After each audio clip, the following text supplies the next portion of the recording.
A very warm good morning to every student. मैं हूं आपके टीचर सुमित्रा सिंह और आज है हमारा day first of mission 100 out of 100। सबसे पहले हम लोग डिस्कस करेंगे अपनी unit first, that is nature and significance of management. तो मैनेजमेंट बुक हमारी है, इसमें हमारा फर्स्ट यूनिट होगा। इस फर्स्ट यूनिट के अंदर हमारे टोटल 4 चैप्टर्स को हम लोग इंक्लूड करके चलते हैं और इन 4 चैप्टर में से जो मेजर कंसर्न्स आती हैं, जो इम्पोर्टेंट टॉपिक होते हैं, उनको हमने 7 पॉइंट्स में हाईलाइट किया है और हम अभी सिर्फ रैपिड फायर रिवीजन करेंगे। अगर किसी को डिटेल में वीडियोस देखनी है तो ऑलरेडी जो मैं वीडियोस बना चुकी हूं, आप उन वीडियोस को देख सकते हैं। इस वीडियो में हम लोग सिर्फ इम्पोर्टेंट कॉन्सेप्ट्स को लेकर ही चलेंगे। इसमें अगर आप लोगों को कोई भी डाउट्स आते हैं तो आप मुझे प्लीज कमेंट बॉक्स में लिखकर बता सकते हैं। तो ये 7 पॉइंट्स हमारे आज जो होंगे, इन्हीं को हम लोग डिस्कस करेंगे। तो सबसे पहले जो मोस्ट इम्पॉर्टेंट टॉपिक इसमें आता है वो आता है मीनिंग ऑफ मैनेजमेंट। तो बेटा इसमें ना एक ही डेफिनेशन होती है, उसी डेफिनेशन में आपको 2-3 पॉइंट्स मिल जाते हैं जिसमें से 1 मार्क्स के एमसीक्यूज हमारे बन सकते हैं। वो क्या होगा, जो डेफिनेशन आप लोगों को लर्न करनी है वो डेफिनेशन हमारी आती है, management is defined as a process of getting things done with the aim of achieving goals efficiently and effectively। यहाँ पर हमने 3 मेजर पॉइंट्स को हाईलाइट किया है। फर्स्ट हमारा आता है प्रोसेस। तो प्रोसेस क्या चीज होती है? मैनेजमेंट एक ऐसी प्रोसेस है, यानी कि मैनेजमेंट एक ऐसा प्राइमरी फंक्शन या एक्टिविटीज परफॉर्म करता है जिसमें हम काम को कंप्लीट करते हैं। कैसे करते हैं? एफिशिएंटली और इफेक्टिव मैनर में करते हैं। तो यहाँ पर 3 चीज हमारी आती है, प्रोसेस, इफेक्टिवनेस एंड एफिशिएंसी। तो 1 मार्क्स का जो हमारा एमसीक्यू बनता है वो इफेक्टिवनेस और एफिशिएंसी में से बनता है। ठीक है, अब पहले हमें ये पता तो होना चाहिए कि इफेक्टिवनेस और एफिशिएंसी होता क्या है। तो इफेक्टिवनेस का मतलब होता है completing the task on a particular time, यानी कि एक गिवन टाइम के अंदर हमें उस टास्क को कंप्लीट करना है। और एफिशिएंसी क्या कहती है? एफिशिएंसी डिनोट करती है कॉस्ट को, यानी कि हमें जो टास्क कंप्लीट करना है वो मिनिमम कॉस्ट में करना है, यानी कॉस्ट को रिड्यूस करना है हमने। ठीक है, इफेक्टिवनेस टाइम पर करना है, एफिशिएंसी मिनिमम कॉस्ट के साथ में हमें उस काम को, उस टास्क को कंप्लीट करना है। तो वो हमारा क्या होगा? वो मैनेजमेंट प्रोसेस हमारी होगी। तो अब इसमें से क्वेश्चन कैसे पूछा जाता है? फॉर एग्जाम्पल, मिस्टर राम है, राम ने एक टारगेट प्रोडक्शन रखा कि भाई उसको 5000 शर्ट्स प्रोड्यूस करनी है और उसको 5 डेज में कंप्लीट करनी है। ठीक है, तो जो भी वर्कर्स थे उन्होंने उस टास्क को कंप्लीट तो कर लिया, लेकिन जो कॉस्ट थी उसको इंक्रीज कर दिया। और इसमें पूछ लिया जाता है कि इज मिस्टर राम और एम्प्लॉइज आर एफिशिएंट और नॉट, कि वो एफिशिएंट है या नहीं है। तो बेटा जी हमें इसमें क्या देखना है कि उसने काम किया, भाई काम किया दैट मीन्स कि वो इफेक्टिव तो है, बट क्या एफिशिएंट है? अब क्वेश्चन में तो पूछा हुआ है कि एफिशिएंट है या नहीं है। तो एफिशिएंसी में हमें क्या देखना है? कॉस्ट को देखना है, और कॉस्ट में तो क्लियरली उसने बोला हुआ है कि भाई कॉस्ट को उसने इंक्रीज कर दिया। दैट मीन्स कि जो राम है या फिर जो भी पर्सन्स है वो हमारे इफेक्टिव तो है बट एफिशिएंसी उनमें नहीं है। तो इस तरीके से एक आपका एमसीक्यू इसमें से बन सकता है। तो इस पॉइंट को हमने ध्यान में रखना है। नेक्स्ट हमारा आता है फीचर्स ऑफ मैनेजमेंट। अब फीचर्स ऑफ मैनेजमेंट हमारा इंपॉर्टेंट क्वेश्चंस में से आता है बेटा जी। ठीक है, तो इन फीचर्स को हमें एज इट इज लर्न करना होगा। एज इट इज का मतलब पॉइंट्स आप चेंज नहीं कर सकते, एक्सप्लेनेशन आप चेंज कर सकते हो अपने अकॉर्डिंग, लेकिन पॉइंट्स आपको एज इट इज लर्न करने पड़ेंगे, क्योंकि इसमें से केस स्टडीज आती है और केस स्टडीज में पॉइंट्स को ही आइडेंटिफाई करने के लिए बोला जाता है। तो पॉइंट्स हमें याद करने पड़ेंगे। अब इसका फर्स्ट पॉइंट हमारा आता है, it is a goal oriented process. कि मैनेजमेंट क्या है? एक गोल ओरिएंटेड प्रोसेस है, मतलब किसी गोल के लिए ही मैनेजमेंट की जाती है। देखो हर बिजनेसमैन के पास बेटा कोई ना कोई तो टारगेट होता है और उसी के लिए वो सारे मैनेजमेंट करते हैं। फॉर एग्जाम्पल हमें, यानी कि आप लोग क्लास 12 के स्टूडेंट हो तो आपको बोर्ड एग्जाम्स में अच्छे मार्क्स लाने हैं, तो ये आपका टारगेट हो गया, यानी कि आपका गोल हो गया। और इसी के लिए आप टाइम मैनेजमेंट करते हो, है ना। आप अपना एक टाइम टेबल बनाते हो, मुझे इस टाइम पर उठना है, इस टाइम पर मुझे पढ़ना है, इस टाइम पर मुझे लंच करना है। इस तरीके से एक रूटीन आप फॉलो करते हो। तो किस लिए करते हो? किसी गोल को अचीव करने के लिए ना। तो मैनेजमेंट क्या है, एक गोल ओरिएंटेड प्रोसेस है, मतलब गोल को अचीव करने के लिए ही मैनेजमेंट की जाती है।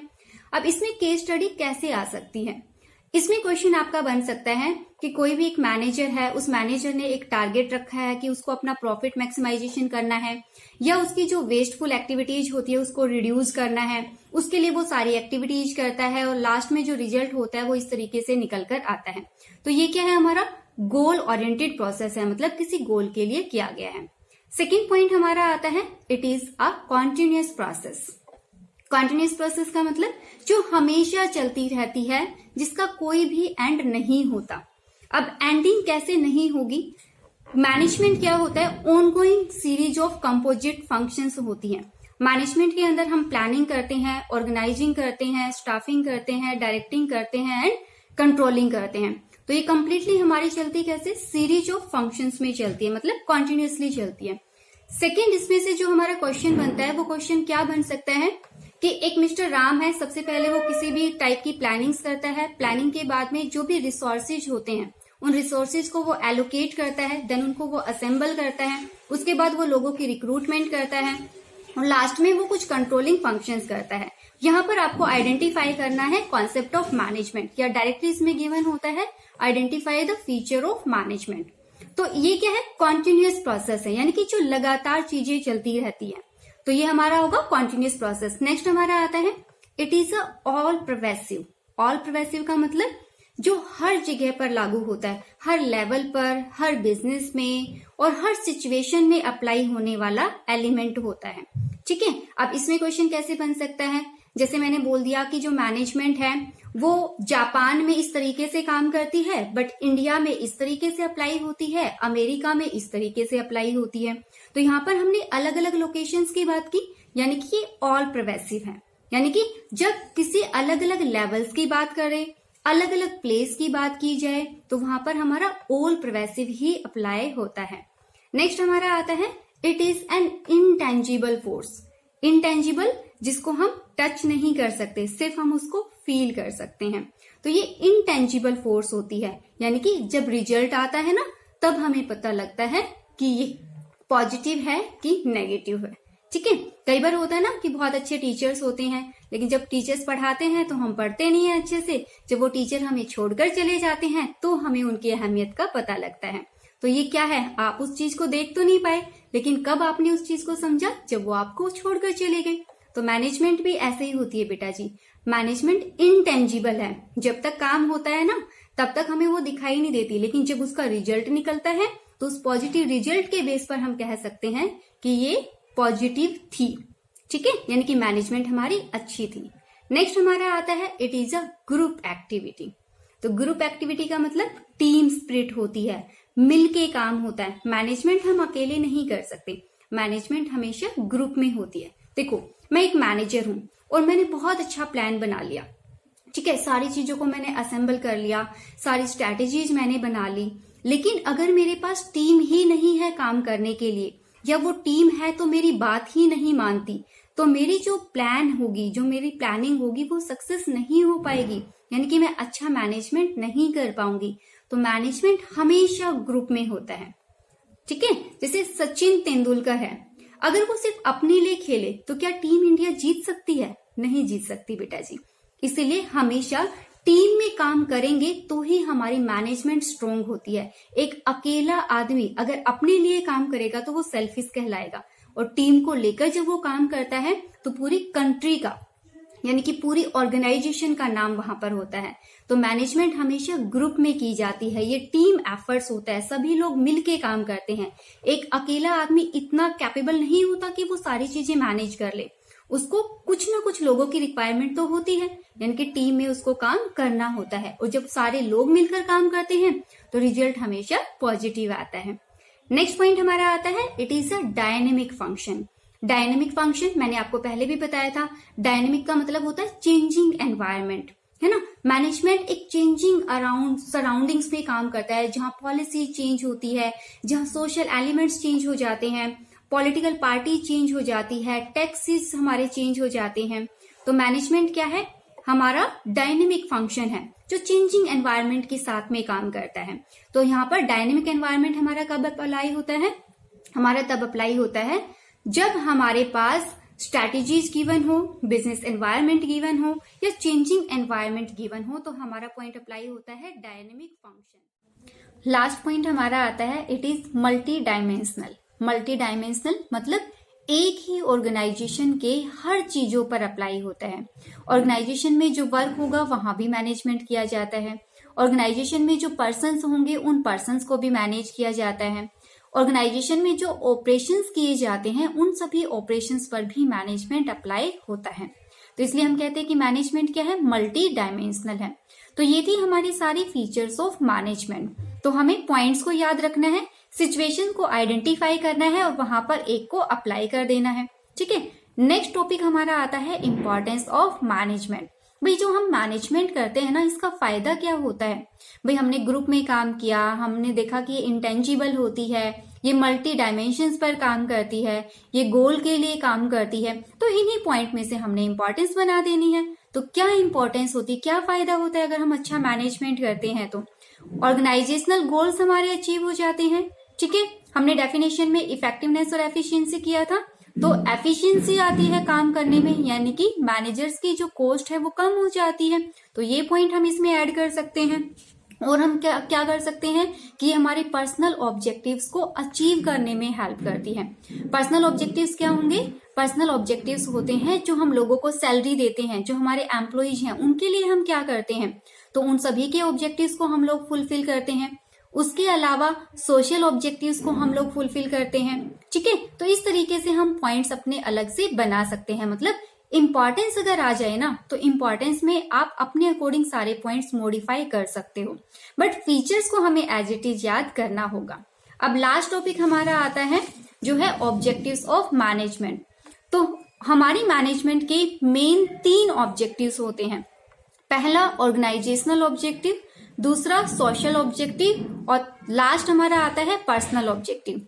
ऑर्गेनाइजेशनल ऑब्जेक्टिव का मतलब होता है ऑर्गेनाइजेशन के फेवर में हम लोग क्या करते हैं। ऑर्गेनाइजेशन के फेवर में ऑर्गेनाइजेशन में 3 मेजर एलिमेंट्स को हम फोकस करके चलते हैं। फर्स्ट हमारा आता है सर्वाइवल, सेकेंड हमारा प्रॉफिट और थर्ड हमारा आता है ग्रोथ। तो ये 3 चीजें मिलके ही हमारा बनता है ऑर्गेनाइजेशनल ऑब्जेक्टिव। अब कई बार क्वेश्चन में एमसीक्यू में एक क्वेश्चन हमारा आता है which is the major element of organizational objective, यानी कि ऑर्गेनाइजेशनल ऑब्जेक्टिव का मेजर एलिमेंट क्या है। तो यहाँ पर बच्चे कंफ्यूज कहाँ होते हैं कि जी प्रॉफिट होगा, क्योंकि प्रॉफिट ही होता है आज तक, तो नहीं, यहाँ पर सर्वाइवल होता है। मेजर एलिमेंट सर्वाइवल होता है हमारा, देन प्रॉफिट एंड ग्रोथ हमारे होते हैं। अब हमें ये पता होना चाहिए कि ये होते क्या है। सर्वाइवल का मतलब क्या होता है? नो प्रॉफिट नो लॉस, मतलब कंपनी को प्रॉफिट ना हो तो चलेगा, बट उसको लॉस भी नहीं होना चाहिए, यानी कि इतना पैसा, इतना रिवेन्यू उसके पास जनरेट हो जाए कि वो अपनी कॉस्ट को कवर कर ले। तो नो प्रॉफिट नो लॉस की जो सिचुएशन है उसको हम बोलते हैं सर्वाइवल। ठीक है, सेकंड हमारा आता है प्रॉफिट। प्रॉफिट होता है रिवेन्यू की टर्म में, यानी कि किसी कंपनी की रिवेन्यू इतनी इंक्रीज हो गई, दैट मीन्स वहां पर प्रॉफिट अप्लाई होता है। और ग्रोथ क्या होती है? ग्रोथ का मतलब होता है कंपनी के एम्प्लॉइज भी इंक्रीज हो गए, कंपनी की रिवेन्यू भी इंक्रीज हो गई। ठीक है, वहां पर सर्वाइवल की कंडीशन ही नहीं है, क्योंकि प्रॉफिट ही बहुत ज्यादा होता है। यानी कि हर चीज की टर्म में जब इंक्रीमेंट होता है, वो प्रोडक्शन का हो सकता है, वो एम्प्लॉइज का हो सकता है, वो प्रॉफिट का हो सकता है, तो वो हमारी कहलाती है ग्रोथ। नेक्स्ट हमारा आता है सोशल ऑब्जेक्टिव्स। सोशल का मतलब एक ऑर्गेनाइजेशन सोसाइटी के लिए क्या करती है।